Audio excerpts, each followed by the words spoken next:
Welcome to एनजीकॉन online academy. इस lecture में हम स्टोशियोमेट्री का प्रॉपर स्टार्ट लेंगे और फंडामेंटल कॉन्सेप्ट्स में स्टोशियोमेट्री को स्टडी करेंगे। So stoichiometry is basically branch of chemistry that deals with quantitative relationship between reactant and product in a balanced chemical equation. So for example मैं एक reaction लेता हूँ carbon plus oxygen molecule, it forms carbon dioxide. So ये equation stoichiometrically balanced है।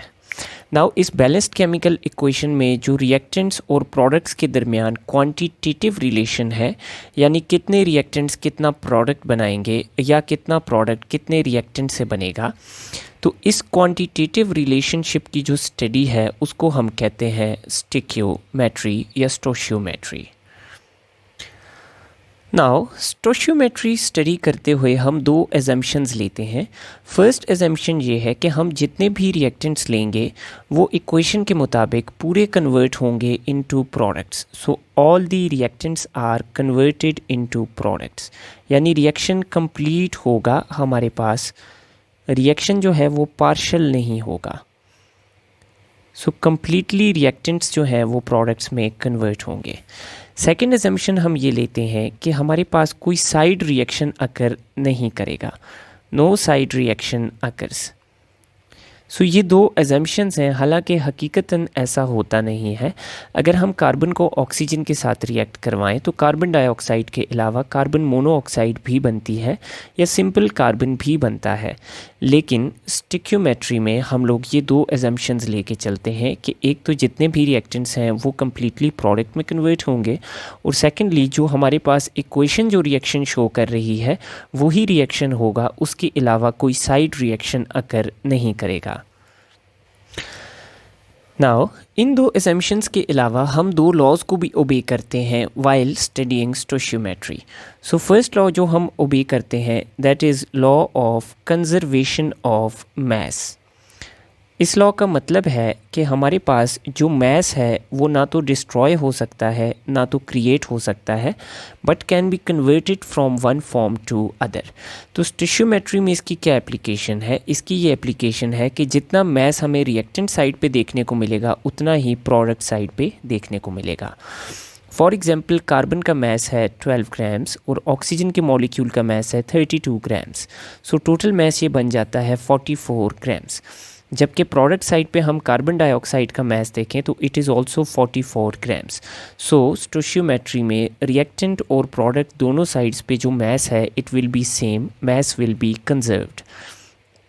Second जो law हम obey करते हैं that is law of definite proportions. Now law of definite proportions is also called Proust's law. ये Joseph Proust नाम के scientist ने दिया था। Now this is a very simple law. Law of definite proportion कहता है कि अगर आपके पास एक कंपाउंड है, से फॉर एग्जांपल वाटर, तो आपको जहाँ कहीं वाटर मिलेगा अर्थ पे या जहाँ भी, तो वाटर में हमेशा एलिमेंट्स की प्रोपोर्शन सेम होगी। तो वाटर के फॉर्मूला में है H2O, तो वाटर आपको जहाँ कहीं मिलेगा तो उसमें 2 हाइड्रोजन के एटम्स और 1 ऑक्सीजन का एटम ही होगा।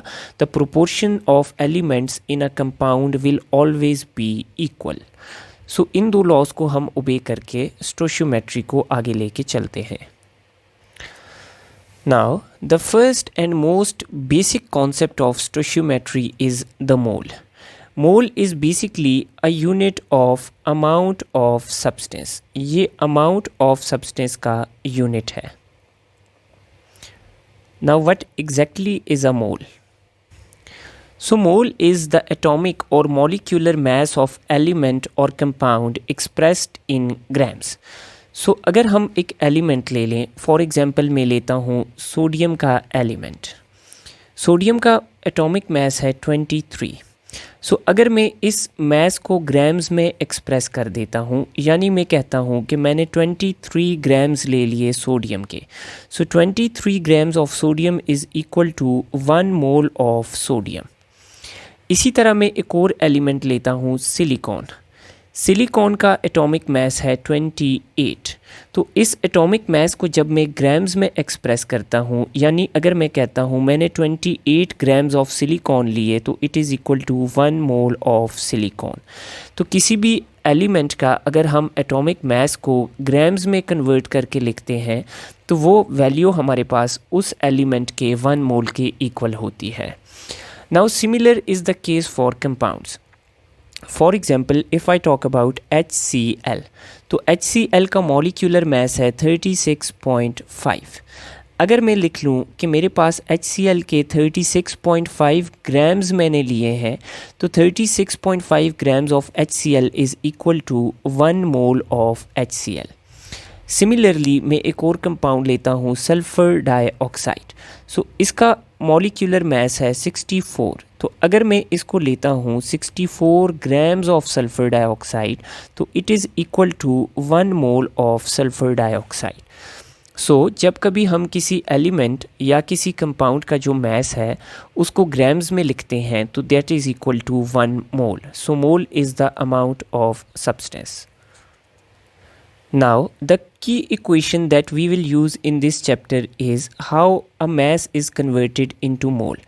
So, mole of a substance is equal to given mass, यानी वो mass जो हमने लिया है divided by molecular या atomic mass. So now, for example, I have taken 60 grams of sodium hydroxide. मेरे से पूछा जाता है कि how many moles are present in 60 grams of sodium hydroxide. So to calculate the moles of 60 grams of sodium hydroxide, the given mass of sodium hydroxide is 60 grams and the molecular mass of sodium hydroxide is 40 grams. So 60 grams में मुझे NaOH के 1.5 moles मिलते हैं। सो इस equation से हम given mass को moles में या मोल्स को गिवन मास में भी कन्वर्ट कर सकते हैं।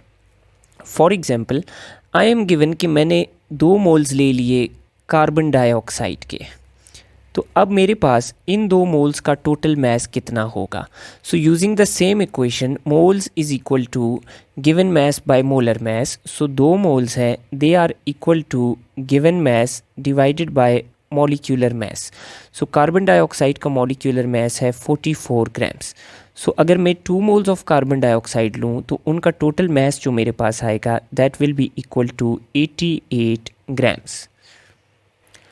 नाउ थर्ड चीज़ जो हम इससे कर सकते हैं, अगर हमें नंबर ऑफ़ मोल्स पता है एक सब्सटेंस के और गिवन मास पता है तो हम उसका मॉलिक्यूलर मास भी कैलकुलेट कर सकते हैं। फॉर एग्ज़ाम्पल मुझे पता चला कि एक एलिमेंट है उसके एक कंपाउंड है उसके 200 ग्राम्स लिए हैं और उसके 200 ग्राम्स में हमें मिलते हैं उसके 2 मोल्स, तो इसका मोलर मास कितना होगा। So moles is equal to given mass divided by molecular mass. तो मॉलिक्यूलर मास हमारे पास इस कंपाउंड का आ जाएगा 100 ग्राम्स। तो हम given the 2 things from this equation हम तीसरी चीज़ को फाइंड आउट कर सकते हैं।